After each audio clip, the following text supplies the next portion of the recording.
Hey there, welcome to Bloodhouse, the show where we talk about art house horror movies. I'm your host, Joshua Conkle.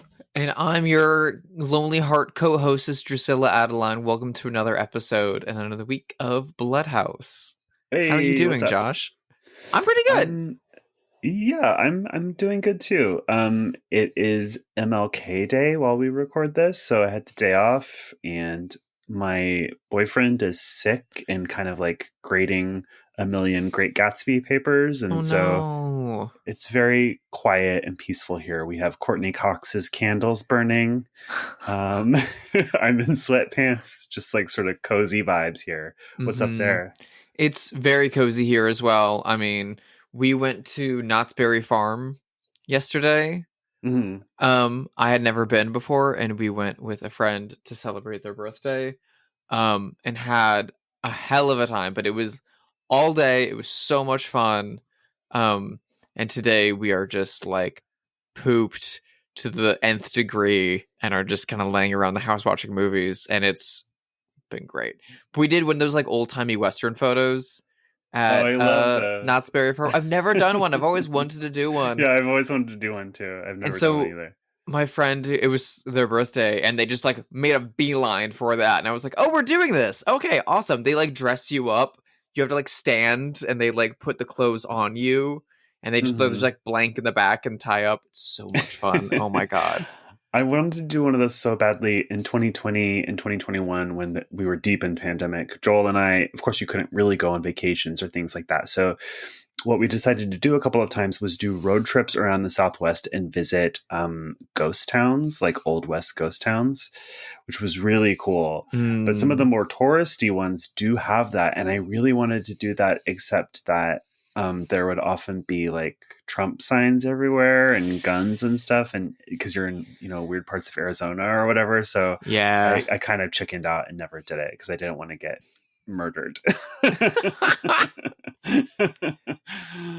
It was bad enough that I had my like F slur little dog with me that people really reacted poorly to.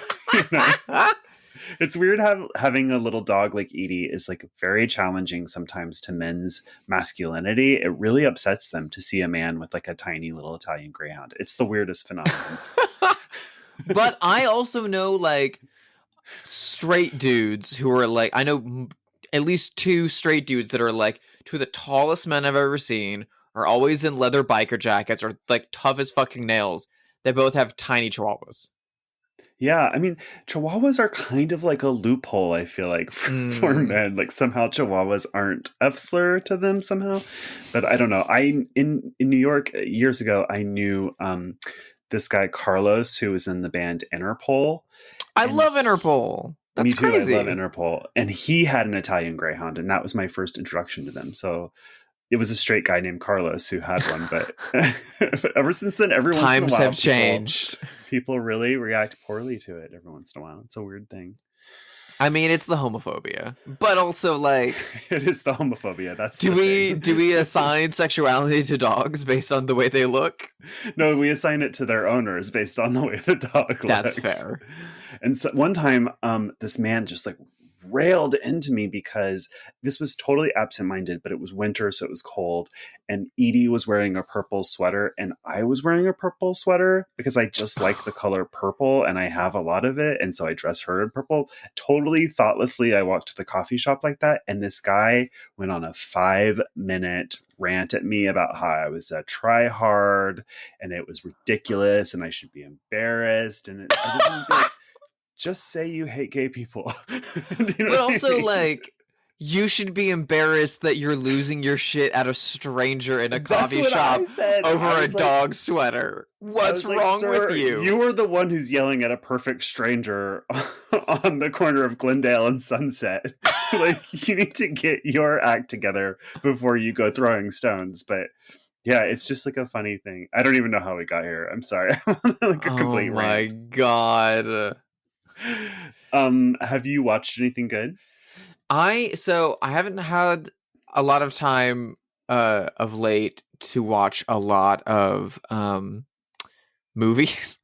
Mm-hmm. Because I've been very busy, and a lot of the movies I've been watching are for this or for Yeah. but I did get to watch recently while I was working a documentary from a couple years ago that's on the Criterion channel right now because they have an entire collection of what appears to be the complete films of Handmade Films, the British Mm. studio, and along Hmm. with it is the documentary An Accidental Studio from 2019, which is a really good look into um, how that company even exists and why they Yeah. weirdly put out so many incredible movies like Time Bandits, Life of Brian, Mona Lisa, With Nil and I, Long Good Friday, and for some reason the Madonna movie Shanghai Surprise, which is not a good movie. Not their best, Um, perhaps. but the whole studio was quote unquote was like basically the A24 of England in the 80s, and it was owned by George Harrison. That's so crazy. I didn't know all that. I mean, I've seen many of those movies and I never even connected them to one another. Yeah, it's a cute little logo of like it's like a film camera's a hand. It's very very adorable. That was drawn by Terry Oh, yeah. Gilliam. Yeah. Um and literally like the entire documentary is just like the pythons individually and then archival interviews with George Harrison because he's dead. And them just He being is, in like, fact, we dead. wanted to make a movie. So we called up our buddy George and said, can we have a couple £1,000,000 to go make a movie? And he said, okay, I want to see that. And we made a movie, and it turned out to be pretty good. And then our friend Bob Hoskins called us up and said he was making a gangster movie, and no one wanted to put it out. So we called up our friend George and see if he could give us a couple $1,000,000 to put out Bob's movie, and he said yes. Like That's kind of it's the story of our movie for today, to be honest, but a not to get little ahead of bit. myself. Yeah. It's just adorable and really really cute. And between that and then a few months ago, I watched the Martin Scorsese documentary on George Harrison, Living in the Material World, which is like 5 hours long. Hmm. I have a significant more respect for George Harrison and his creative output outside of the Beatles. Like he is incredible, and almost all of the Handmade movies are amazing. Like I love Five Corners. Like Water isn't the best, but it's adorable. Hmm. Um, and like How to Get Ahead in Advertising and Mona Lisa Oh are my two of my God. favorite movies ever. I love How to Get Ahead of it in Advertising. It's so under. There's also like interviews with Richard E. Grant in that documentary Mm, as well, which is like I'll watch anything for him. I'll watch that he's man great. read the phone book. He's a He's so delight. great. Yeah. Talk about F slur energy, but somehow like I straight. know. What I the fuck is going on? He's just obsessed with Barbara Streisand and makes little reels every day of him on a run.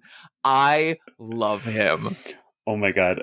This is like not related really, but I've been listening to Prince Harry's memoir because I can't read nonfiction, but I want to read more books and I do want to consume nonfiction. So I'm like, maybe I'll listen to it on Audible. And he weirdly is obsessed with Family Guy. It's just constantly talking about Family Guy and how much he What? loves Stewie.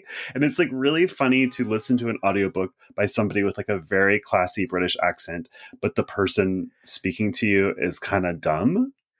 You know? Just Richard E. Grant loving Barbara Streisand made me think of it. It's just really wild. That's so funny. What the Yeah. hell? Oh my god, that's amazing. Yeah, he also tried to fuck Courtney Cox, speaking of, because he stayed at her house the first time he came to LA as an adult. And he's like a huge Friends fan, which he also talks about nonstop in the memoir. And he's like, I'm a Chandler, and here I was at Monica's house. It's like, shut up, Prince Harry. It's a bad book, but I'm kind of loving it. Does he read it himself? He does. Yeah, okay. Yeah. Oh no. It's sort of sweet because he talks about being dumb, and it's like, I'm not an academic, I'm not a scholar, and there was all this pressure on me all the time, and really all I wanted to do was be a farmer or a soldier. You know what I mean? So you kind of feel for him a little bit, but it's just yeah, interesting. That's so funny. Oh my god.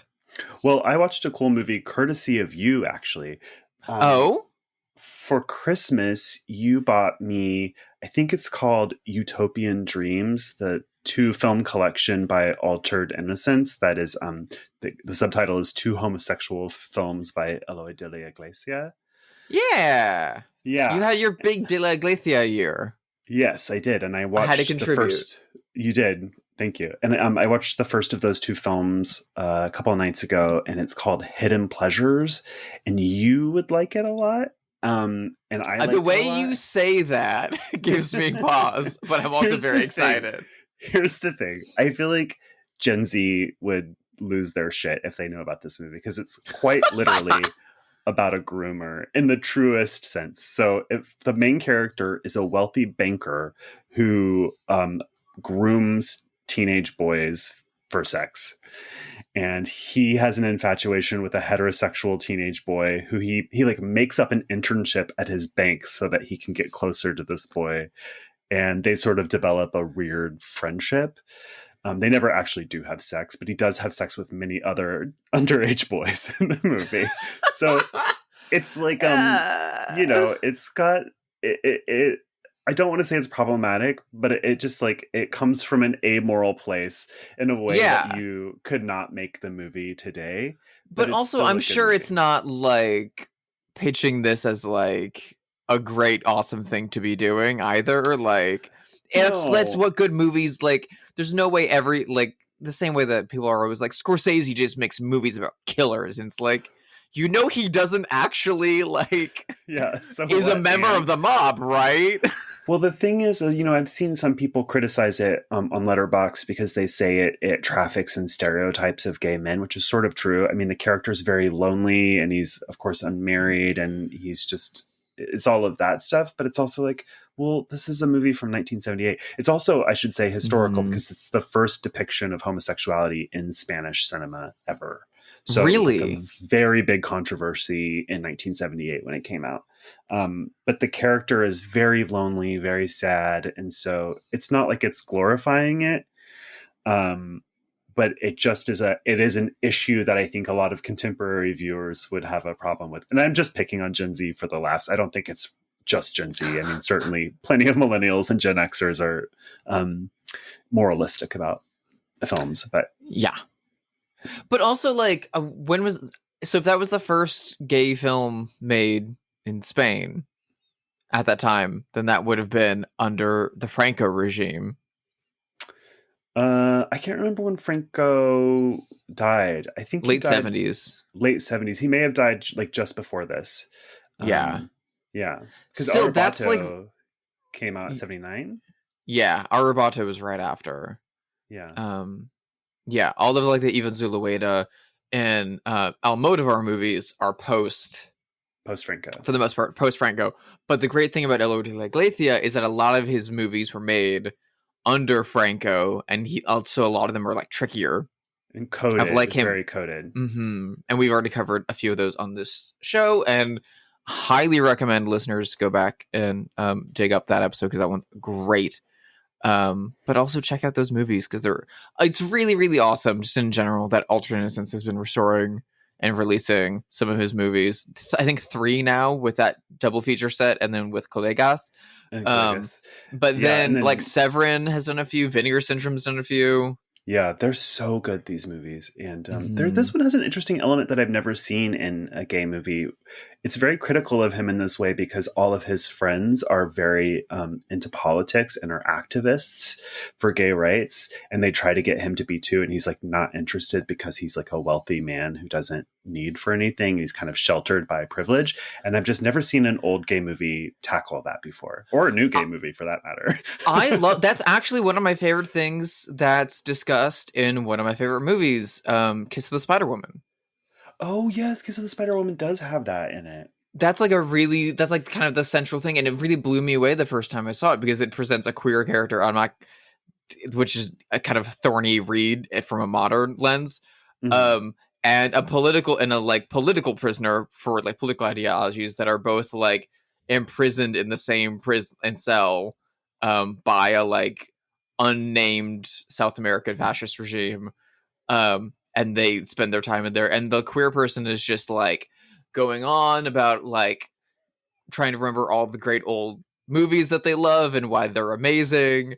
To keep themselves sane in prison, and the political prisoner is like, the fuck is wrong with you? Like, we are here because of fascism. You should like fix the way that you're thinking. And also, half of the movies you're describing were fucking propaganda. What is wrong with you?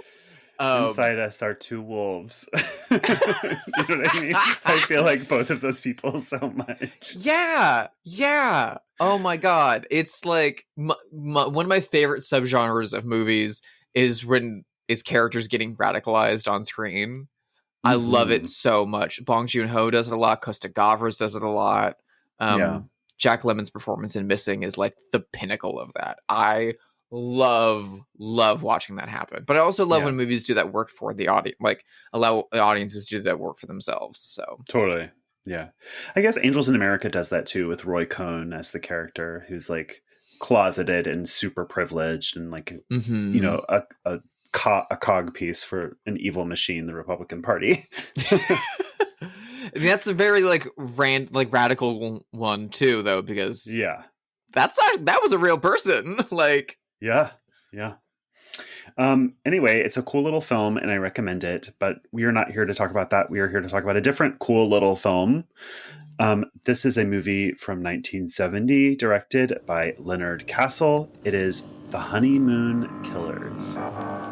Dear Martha, this is the first letter of this sort I have ever written. Ray was a con man who made one mistake. He fell in love and took Martha along for the ride. I can arrange a meeting with a very nice woman in New Orleans. There's no harm in writing to somebody who's so gentle and refined, and whose sister is a nurse.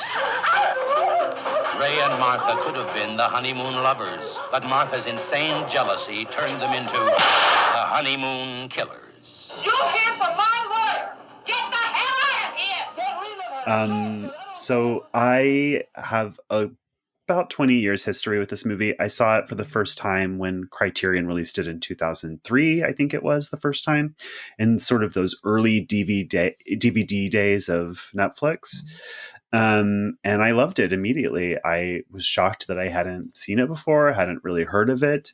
And it's been a movie I've returned to ever since. I love the aesthetic of it. It's in black and white. We talked last week during Eraserhead about how much we both love black and white movies. When did you first see this movie? I was just saying today, right before I rewatched it, that of all of the movies we've discussed on this podcast, this is probably the longest time between a rewatch and a watch for the podcast. I've only seen this once before, and it was at like the very beginning of my journey into like getting into movies and art house movies and exploitation and cult movies. So that I probably would have been like 14 or 15. This was like one of the first ones I picked up from my public library back in Carmel, Indiana. And it was when the very first, like, I had figured out what the Criterion Collection was, and then was just doing whatever I could to rent things that had their logo on it that looked cool. And when I tell you that the DVD cover for this movie is so fucking cool, it's really cool. It's by Aesthetic Apparatus, and it is designed to look like the back pages of an old newspaper or old like magazine. So it's a bunch of little ads and stuff.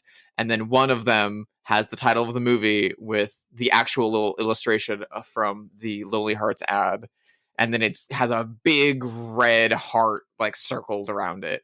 It is so fucking awesome. Cool. It's very busy, but it's very clean. It's very eye-catching. It's incredible. And there's like all the other ads have like hands tied up or money or a gun or a nurse or a ring. Like it's all very like well planned. It's brilliant. It's genius. It's one of their best covers.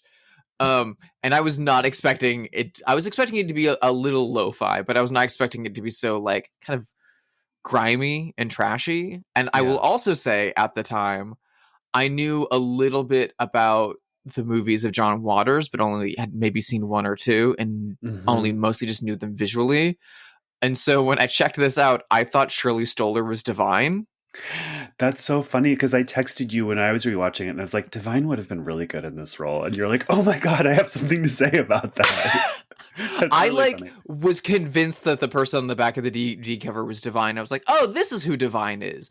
Got it. And then when I put it, and then like the moment I started the movie and Shirley Stoler rocks on, I was like, that's not Divine. Yeah. But when I rewatched it for this, I watched it with my girlfriend Ivory, and she was eating it up and cackling and having a very good time. But while we were watching it, we're like, this is such a John Waters movie, not made by John Waters. It's because there's like one mic and everyone's screaming all their lines so that it can be picked up on the mic. Shirley Stoler is like so divine, very like female treble polyester sort of divine, mad at everyone all the time. Tony LoBianco is essentially David Lockery. There's one woman that is like one of the very first people that gets married that is like so basically Mink Stole. She has a great line delivery when she's like leaving the apartment. And you'll hear from my lawyers. There's even like a snap zoom to the mom like screaming out of the window. That's like the opening scene of Desperate Living. Yeah, it's so fun. I hear everything that you're saying, but I don't think of this as a campy movie. I hear you and I see those connections, but to me, I find this like genuinely moving and sad. And is that crazy? No, I mean, like, this movie has a lot of really high profile supporters that do view it that way. I would say it's like melodrama. Said it was his favorite American movie, which is crazy. I don't think that's crazy. I think it's a really excellently made movie. It's very well crafted, and to me, it definitely reads like melodrama, kind of like we talked about with May December. Like I see that element, but I don't. And I guess there's a camp element in that it's melodramatic, but I just think of it as like a very genuine movie, actually.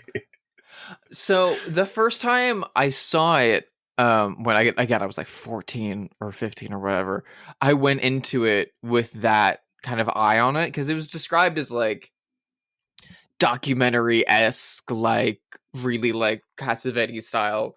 Right, because you think it's going to be like Henry, Portrait of a Serial Killer or something. Yeah, it's definitely not that. That's kind of what I expected it to be, and I went in with like really strong sincerity with it, and I remember just feeling disappointed, and then was really moved by the final shot and sequence, and I just thought it wrapped up a little too like quickly and neatly, and then rewatching it now for this, I'm like, oh no, this movie's hilarious. This movie's so fun. So I've taken a big swing, but somehow landed elsewhere from you. Well, synopsis-wise, this movie follows the real murders of Martha Beck and Ray Fernandez that took place in the 1940s. They were called the Lonely Hearts Club murderers, I think, something like that. But basically, they were in love. They were a couple. Ray Fernandez was a sort of sexy grifter who would reach out to lonely women through this service where you like write letters as like a sort of singles thing. And he would meet these women and bilk them for their money and then leave them under the guise of like he's going to marry them and he's in love with them. But when he fell in love with Martha with the intention of doing this, they genuinely fell in love. And so they started traveling together. She would pretend to be his sister, and then they would kill these women and take their money. And eventually they are caught and executed. And that's what happened in real life to some degree. And that's what happens in the film. And that's basically it. And would you say anything else? Yeah, more or less. I mean, it's kind of like a Bluebeard scheme, to a degree, inadvertently. Like, they're not planning on killing these women. Martha just gets jealous and riled up. Yeah, and he just is so like apathetically sociopathic that he's like, "What do you want to do? Take care of her, get rid of her." And you're like, "Okay, time to kill a kid. Let's go." Well, eventually he's the one that turns though, and he's like, "This has gone too far a little bit." But in the beginning, I think you're totally right. This movie has gobs of style. It's shot in black and white. The director, Leonard Castle, said that this was in large part a reaction to Bonnie and Clyde, which had come out a few years before. It was a huge hit, a movie which he hated, he said. He hated that it was so Hollywood. He hated that the characters were beautiful, all of that. So he wanted this to be in black and white. He wanted the characters to be kind of, in his words, ugly. The real Martha Beck was overweight. So is Shirley Stoler, who plays her in this. They're constantly in the 1940s way that was very real, talking about all the things that she's eating and the diets that she's on. So all of that is in the mix. So yeah, it's an interesting production story. Leonard Castle, that is, basically asked his friend Warren Steibel, who was a producer, and they basically went to a wealthy friend and asked if they could have $150,000, and the friend said yes.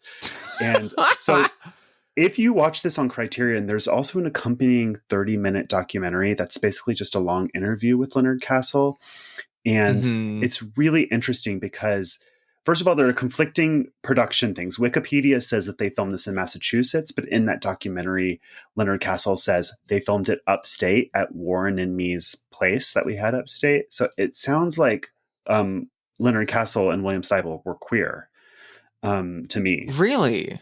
That's the hint. That's the flavor that I got from this documentary, but it's not. Yeah, it's not in the Wikipedia or anything like that. There's very little known about Leonard Castle. Yeah, but he as far says as like, I know, we had a place. We were very close. Like all of it sort of like feels like he's hinting around that, but I can't go on record because it's not on record. So if anyone knows for sure, but I just thought that was like interesting way to put that. They co-owned a house together upstate. Yeah, Leonard Castle was known as a composer. He was not the original director of this. Actually, Martin Scorsese was the original director of this. He shot like 2 days and they fired him because he was going too slow. He was just like only getting masters and these like really artful shots and like not getting any coverage. And the script was like 200 pages long. And Martin Scorsese himself says like, yeah, in retrospect, I get why they fired me. I was going way too slow for their budget. And then a cameraman stepped in for a while and then eventually it went to Leonard Castle. I've seen, from my recollection of that Leonard Castle interview from, again, like 10, 15 years ago when I saw it, was that he was saying, so they were complaining that Scorsese was taking too long filming a Coke can. Yeah. He spent like all day filming a Coke can for an insert, and they're like, the fuck are you doing? Yeah, the producer's like, what is he doing? And then someone on set is like, oh, he says it's for the mood. It's like, Jesus Christ. But the things that he shot are still in the movie, and they are the scenes when they go to the lake. Mm-hmm. So and they're beautiful. Scorsese shot. Really beautiful, yeah. And this was like this was before he made Who's That Knocking at My Door, which is his first feature, but after he had made some of his like award-winning short films. So you can really see and understand why they would want him for this. And then, of course, a few years later, he would make a Roger Corman-backed AIP exploitation movie in Boxcar Bertha. So, like, you can understand why this might be him, but like, there's still some like Scorsese-isms in the way that the camera moves going forward, even when he's not there. There's a lot of like crazy whip pans and like a lot of really detailed oneers. The Leonard Castle did a great job blocking. I mean, this is a very well-directed movie, and I wonder to what extent Leonard Castle sort of just like observed what Scorsese was already doing. And I mean, maybe not that much since he was fired, but if you look at that footage, it's very beautiful, and it does feel like the rest of the movie. I mean, it sort of blends in seamlessly to everything else. Mm-hmm. The original script is called Dear Martha, which is how the letters that Ray wrote to Martha started, obviously. Leonard Castle said that he hated the title Honeymoon Killers. To him, it feels sort of trashy, I guess. And so when people at parties talk to him about it, he's like, oh, yeah, I made a movie once, but it has a terrible title, The Honeymoon Killers. I disagree. I think it's a great title. I think it's a great title. I mean, it is trashy. But again, it's being released by like AIP and Cinerama. Like, it was gonna be trashy. Like, yeah. I also really quickly am so obsessed with the original marketing campaign for this movie because it's super fucking trashy. All the original posters are like all in black and white, and they have like a splash of pink on them, and that's it. And most of them are like Ray and Martha like spooning with him kissing her. She's wearing nothing but a bra and panties on a trunk with an arm sticking out of it. Yeah. But so much of the marketing for this movie is around, damn, she's fat. It's so weird. One of the teaser posters is one of the craziest, but like most beautiful posters I've ever seen. It's just a photo of her again, wearing nothing but like a bra and panties, and she's kind of like got her like hands around her stomach a little bit, and she's just like shot on like a seamless background in a photo studio, and they're doing nothing to disguise that. There's just like a pink wash over it, and then it cuts down the middle of the poster in white, and there's a tiny little photo of Ray swinging a hammer up over a trunk. It looks like a shot from Old Boy. Yeah. And then it has this long copy line that says, "You could have read it in the papers. Maybe you did. He was a cool cat, but cool. She was a fat chick, but fat. They were lovers who loved honeymoons. Other people's, from which the other people never returned."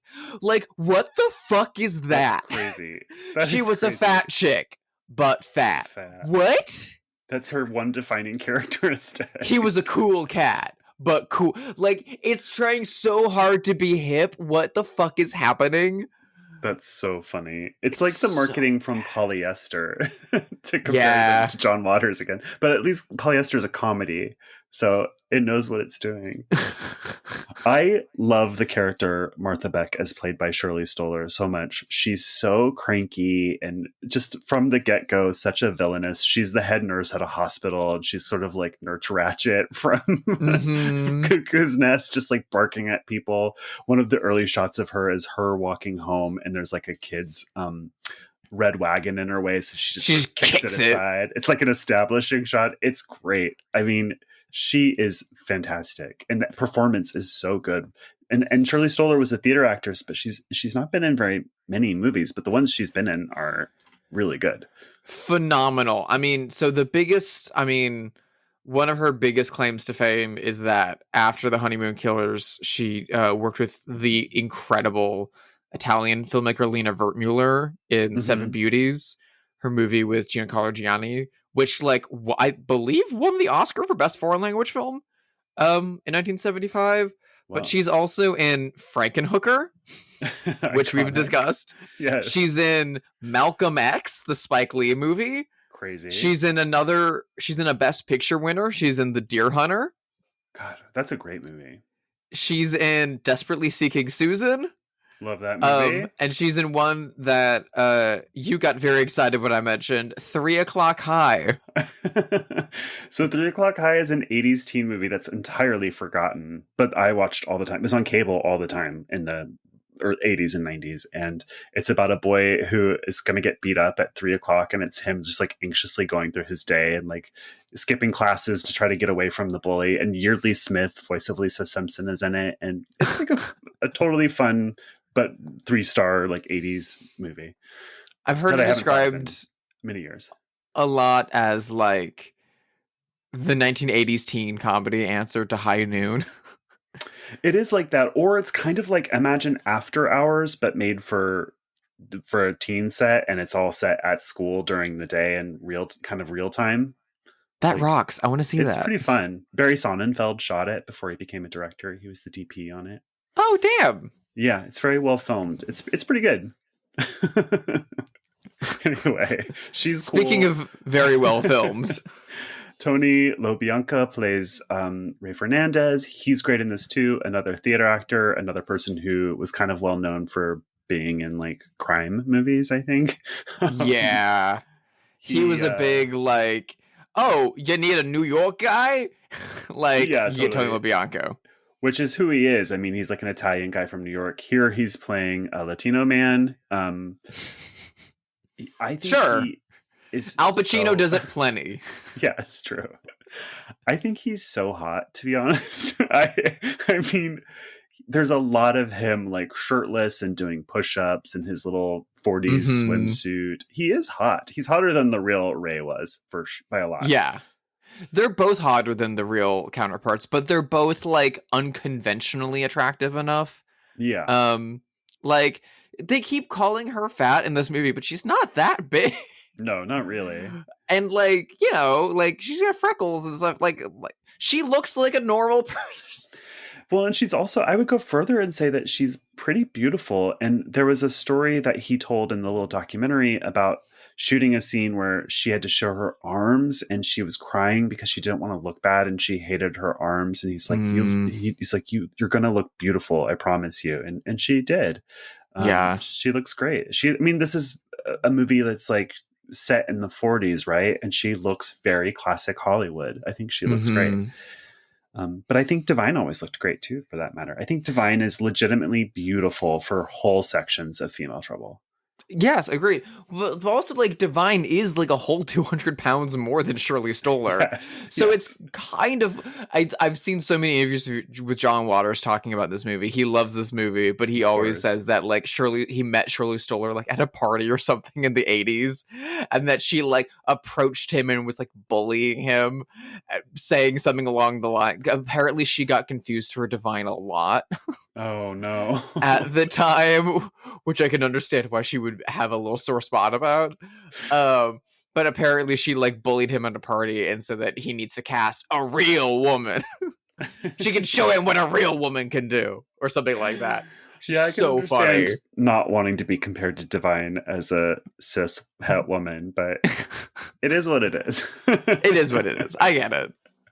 One time in college, I told this girl that she had the most beautiful hair, that she had hair like Miss Piggy. And I meant it as a compliment, of course, because whose hair is more beautiful than Miss Piggy's hair? Nobody's. This is true. But she was really offended. She didn't take it as it was meant. Oh my God. Do you think that Ray is really in love with Martha, or do you think he's grifting her too? I mean, that's like the big question of the movie that like is the cause of all the tension throughout the movie despite the murders, and is the big like hanging question mark over the final shot, which, by the way, I think the final shot of this movie is one of the most beautiful and profound it's really of lovely. Any movie of the 60s and 70s. It's so good, it's so well blocked, it's so well shot, and like the way she plays it is so great. I don't think so. I think he sees another grifter in her, and the way they play it in this movie, because again, I don't know much about the real story between the two, but the way they play it in the movie is that like he does his job on her, he comes in, he swindles her, and he leaves. But she wants more of him, so she has her neighbor call him up and fake a suicide over the phone. Yeah. She's like constantly threatening to kill herself to him. And his response is kind of like, huh. He's never concerned whenever that happens. She also threatens to drown herself later. And every single time he's just kind of like, huh. Okay. And so I think there's a kinship. I think he like sees himself in her and sees that she shares a like amoral view of the world and an ability to use other people. Yeah. So I think he kind of like made a decision that they make sense together and that they can help one another. But yeah, I think he was conning her.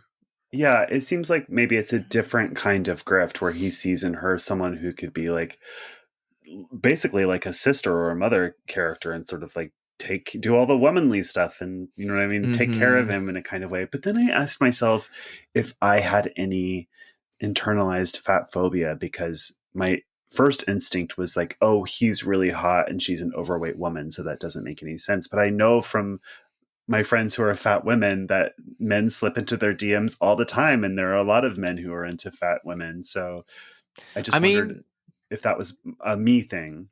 He could have been. I mean, from what I know Leonard Castle wanted to do a sequel where she had a child in prison from him.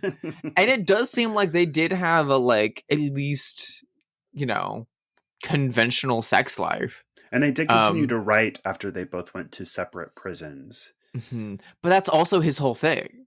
That was his whole scam, was writing to women. Yeah. And so that, like, did he continue writing to other women?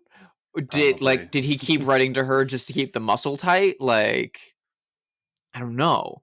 But I can the movie also does present her being with him as like an asset to gaining these women's trust, because every single time a new woman is set up, we always like start with her talking to her friends, and there's always like, oh, and he takes care of his sister and she's a nurse, can you believe it? Like, he's so sweet, and we're gonna have a nurse in the family, and that's so amazing, as if these women have yet to learn the fact that a lot of female serial killers are nurses. Yeah. Leonard Castle said that a lot of this movie was sort of like radical communist politics of his, where, you know, it was like a critique of right-wing American culture, because all of the women are like, there's one that had a cake for Abraham Lincoln's birthday that, you know, like, I know. they're all like, we had very flags out conservative. at the supper table today to celebrate the birthday. They all have something. The woman like who is like bathing, like singing patriotic songs in the bathtub. Exactly. Oh.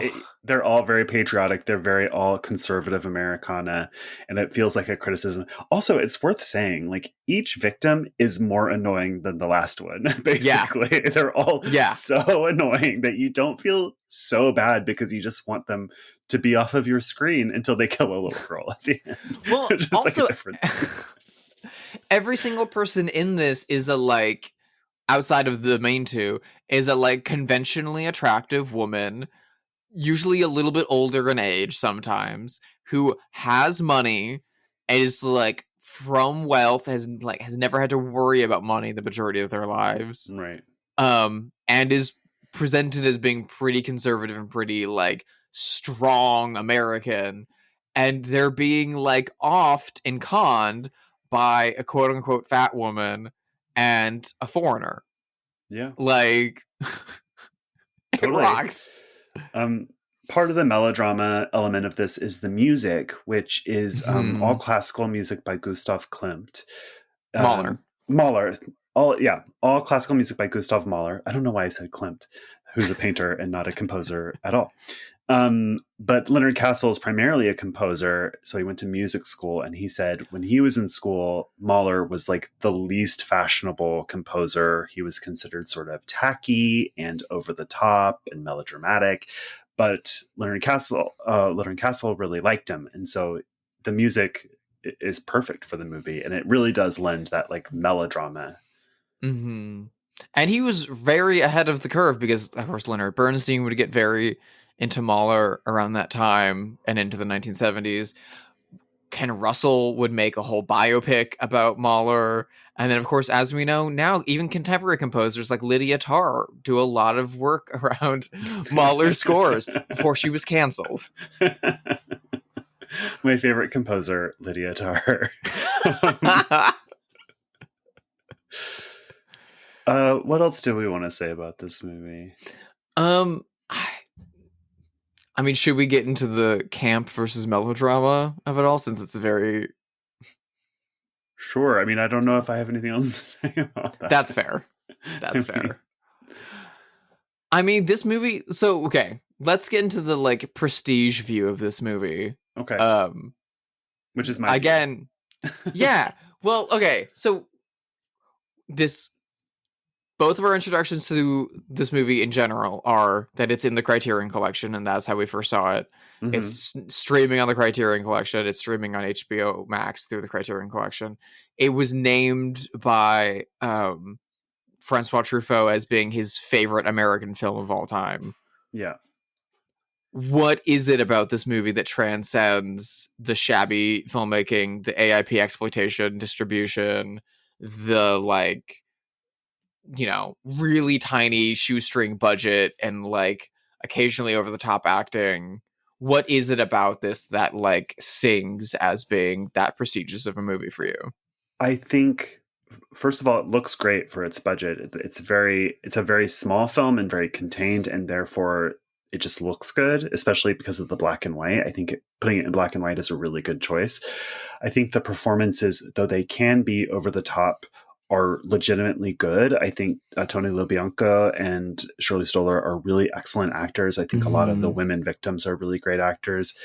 I think it doesn't have any fat on it. It's a very short film. It does what it does and it gets out. And I think and it is doing melodrama, but that's good. I mean, to me, it calls back to movies of the 1940s, like sort of old, like Mildred Pierce, like the same kind of things that Female Trouble is referencing.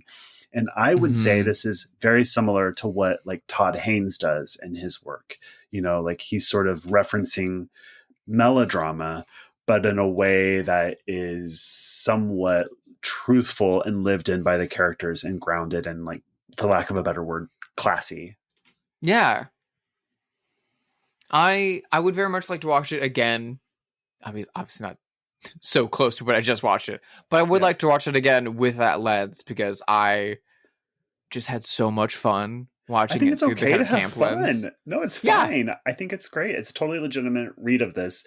I actually tried to write a stage musical of this. Really? Yeah, with my friend Max, who's a composer. But it would have been like a pretty earnest sort of, I don't know, like Sweeney Todd kind of take on it. Yeah. But it kind of never went anywhere.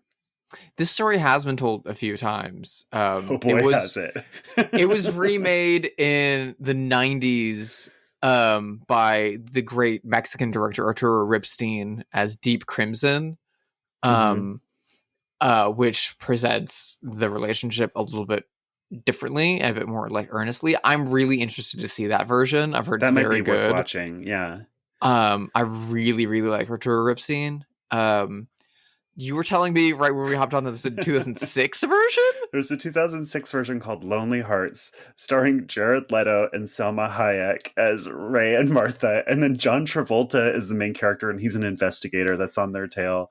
James Gandolfini seems to be in it. Laura Dern. There's some good actors, but it just looks really bad. And given that I've never heard of it, it makes me feel like it's not a good movie. I don't trust A, Jared Leto, but no. B, I don't.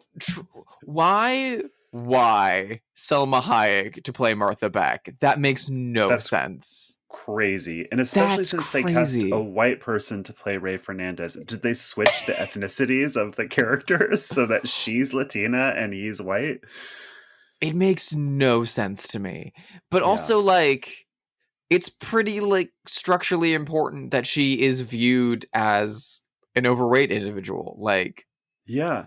And Selma Hayek is, like, famously, especially, like, in the mid-2000s, like, well, I shouldn't even say that, is, like, for all time, like, a bombshell. It would be, like, in the 60s getting Raquel Welch to do this instead.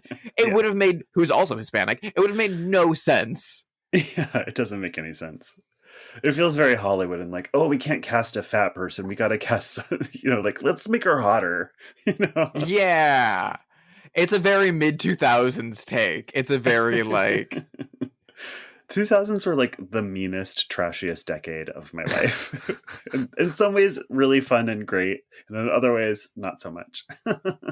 Yeah, a lot of not so much. Yeah. I talked about this ages ago on the podcast, but I started rewatching the first season of Project Runway, and I was like, God damn, I forgot how mean-spirited TV was back then. It's so a woman trashy. Who weighs all of 110 pounds would be put in the, like, heavy set category. And you're like, what? They'd be like, you either need to gain 50 pounds or lose 10 right now. And you're like, There is this reality show that has been scraped from existence. You cannot find it anywhere, called The Swan. Oh, which yeah. was, like, quote unquote ugly women who were put in isolation, given extreme plastic surgeries and weight loss, and then when they were healed, made to compete in a beauty pageant against one another. It's so disgusting. So much so that it's just, like, completely gone from the world. There was also another one. It was, like, the first gay dating show where there was, like, The Bachelor, but all gay men. But the bachelor, the gay bachelor, didn't know that some of the men were straight and pretending to be gay. And if he picked one of them, they would win $150,000. Yeah, so and not him. Half of the house is, like, trying to trick him for deceitful reasons. Just so much of that in the 2000s. It made for great TV. It did, in a way. Anyway, we both love the Honeymoon Killers in our different, special, bespoke ways, and I think that's great. But it's time to move on to our favorite game, Have They Seen It? The game where we speculate wildly whether notable figures had seen the film. This film came out in 1970, and this person came out of the clear blue sky, I guess because of the 70s. Do you think that your mom's favorite musician, Carly Simon, has seen this movie? Not your mom's. Carly Simon. Oh, just, yeah. Collectively, our One's generation's mom. mothers. Yeah. You're not going to walk into a thrift store without seeing a Carly Simon record. I was actually thinking of Carole King's Tapestries when I said Carly Simon, but I was about to say my mom's favorite singer is Rod Stewart, so that's wrong right now. Let's do a quick twofer. Do you think Carly Simon has seen it? Do you think Carole King has seen it? Carole King, yes. Carly Simon, no. Next question. Okay. I don't know. What do you think? Do you think Carly Simon has seen this? I don't think so. It seems clearly these women are Carly Simon. interchangeable in my mind. So I would say no for both. I can't even I picture the same person. I picture Carole King on the cover of Tapestries, a record that you will find in every thrift store you ever walk in, because it is every mom's favorite record of a certain generation. As I mentioned, John Waters loves this movie, and this movie has the kind of like feeling and vibe, if you give it that credence, of a lot of those early John Waters movies, and some of the performances really feel in step with what you're seeing in Multiple Maniacs or Desperate Living. Mm-hmm. To that end, do you think Mink Stoll has seen The Honeymoon Killers? I would bet yes. Although I don't know if she had seen it in the 70s when she's starring in all those movies, but by now I think for sure she's seen it. Yeah, I get that. What do you think? I feel like there's the possibility that like 1969, 1970, John and company were in New York going to like Grindhouse theaters on 42nd Street. Right. And he was like, oh, let's all go to this one. Yeah. And they happened to see it that way. I could buy that, because John would always make Divine go to like art house movies that Divine hated. Bergman movies on acid. Yeah. But I've only heard him say those stories about Divine, not like Mink or Cookie or like. Yeah. So right. I feel like so many of the performance choices in this movie parallel with a lot of what Mink Stoll is doing, but that could also be because Mink Stoll also has like a background in knowing Betty Davis and Joan Crawford movies from the 30s. I think 40s. That's the thing. I think that's what all of these people are referencing. So we've already discussed how Francois Truffaut said this was his favorite American film. Let's think of some other French New Wave figures. Do you think Agnès Varda has seen Honeymoon Killers? Oh my God, 1,000,000%. Oh yeah, God, I miss her so much. I think she's absolutely seen The Honeymoon Killers, and I think she loved it so goddamn much. I think she and Jacques Demy watched it together if they had the opportunity to. She may have only seen, maybe she may have seen it like once in the 70s, but then like saw it a few times in the mid 2000s. But I feel like it's the kind of movie that like if you asked her about it, she would like clutch a copy of it to her chest and like cry a little bit and be like, oh my God, it's the saddest movie ever made. I love it so much. Yeah. In a weird way, it has something in common with Cleo from 5 to 7. Not that they're anything alike, but they're both black and white, I guess, and they both are just like tight, super small movies, really short run times. So they have like that sort of sensibility to them, even though they're incredibly different. I could see a case to be made for like a double feature of Me too. Cleo from 5 to 7 and Honeymoon Killers. I mean, highbrow, lowbrow double features. Like, yeah. I feel like that would fit. Anyway, local rep theaters in Los Angeles allow Josh and I to program for you. Or in New York, fuck it. Or Chicago, fuck it. Let's do it. Paris, we'll be there. Oui. Killers. Oh my God. Well, speaking of the, projected nature of Leonard Castle's sexuality, which we were not able to suss out, but we're able to kind of like look into clues. there's another person that we mentioned on this episode who people have said that about, and I'm not going to continue saying those things because that's dangerous to say. And I also don't want to be sued by a Scientologist. You have to say allegedly. Allegedly. Do you think John Travolta, star of one of the remakes, has seen The Honeymoon Killers? I have bad... Who also played the divine part in Hairspray? Exactly. I was just about to say, I think the only ethical use of AI is replacing Divine with Harvey Fierstein in Hairspray the Musical. Why it wasn't Harvey musical. Fierstein makes no sense. Because he's not a star is what I'm sure that they've said, but John Waters' performance is so cursed in that movie. And I actually really like that musical and the movie of it, except for John Waters, who is so dark-sided. Travolta. Oh, sorry, thank you. John Waters is dark-sided, but in like a cute way. In a good way. Travolta's dark-sided in a bad way. Unfortunately, I have negative feelings despite him being in movies that I love, like Grease and Saturday Night Fever and Carrie and so on and so forth, and Pulp Fiction and whatever else. I would say yes because of that 2006 movie, and I don't want him to have seen this because I don't like him and I love this movie. Yeah, he seems like, I don't know. I mean, there's also so many stories from like masseurs about him. I think it's 100% true, allegedly. Yeah.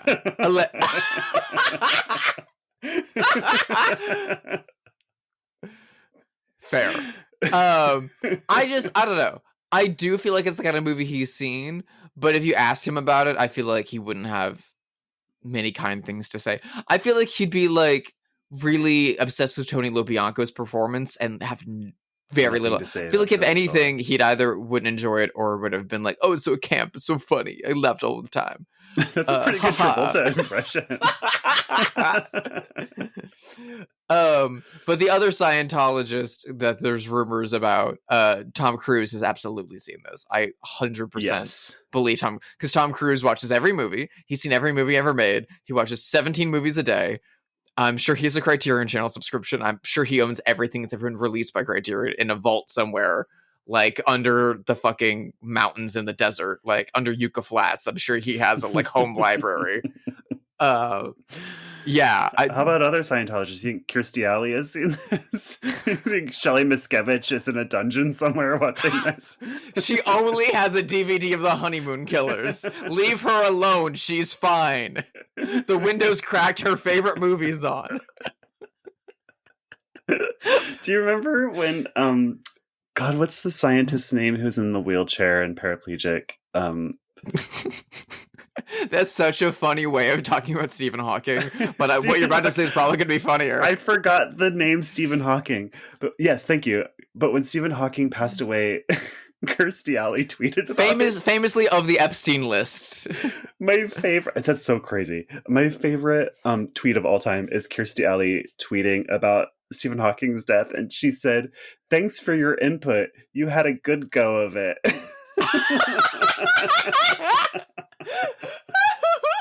That's like what you say to the trivia team that lost at trivia night at a bar. That's like a participation. Thanks for your input. You had a good go of it. Now here's your coupon for free pretzels at the bar. What? This is so Stephen Hawking also left his wife for his nurse at some point, and my friend who I won't name, she's like, God, even Stephen Hawking is like that. Even like women just can't leave. And she would do an impression of Stephen Hawking leaving his wife. It's like, you said you would lose the baby weight, but you never did. It's so horrible. Oh, that's so mean. But it's really funny. But you know what? He sucked. Again, Epstein list. Oh boy. I don't care how many Eddie Redmayne movies they have to make about him. Anyway, this has been Bloodhouse. Thank you so much for listening. Please rate it wherever you listen to podcasts. You can follow us at BloodhousePod on Twitter and Instagram. You can email us at bloodhousepod@gmail.com. Drusilla, where can people follow you? You can find me in my art, where I've spent an entire career ripping off the cover for this movie. Over at sisterhydedesign.com. You can also follow me on Instagram at HydeSister. Just flip it, invert it. And you can find me on Letterboxd and find all the like short films and documentaries I've been watching because I don't have time to fill the day. If you just search for Drusilla Adeline or Sister Hyde on Letterboxd, you will find me. What about you, Josh? How can people find you in the newspaper, call you up, and write you a letter to get a date? I'm on rentmen.com. No, I'm just kidding. Oh my God. I'm on Blue Sky, Instagram, and Letterboxd at Joshua Conkle. Next week, we have a very special guest, and we are watching something more contemporary and pretty cool. What is it? Yes, we do. We will be watching from only a few years ago and starring America's favorite son, Nicolas Cage, and one of the greatest actresses of all time, Andrea Riseborough, and the all-encompassing goth rock nightmare surrealist action fantasia, Panos Cosmatos' Mandy. Ooh, that's gonna be a good one.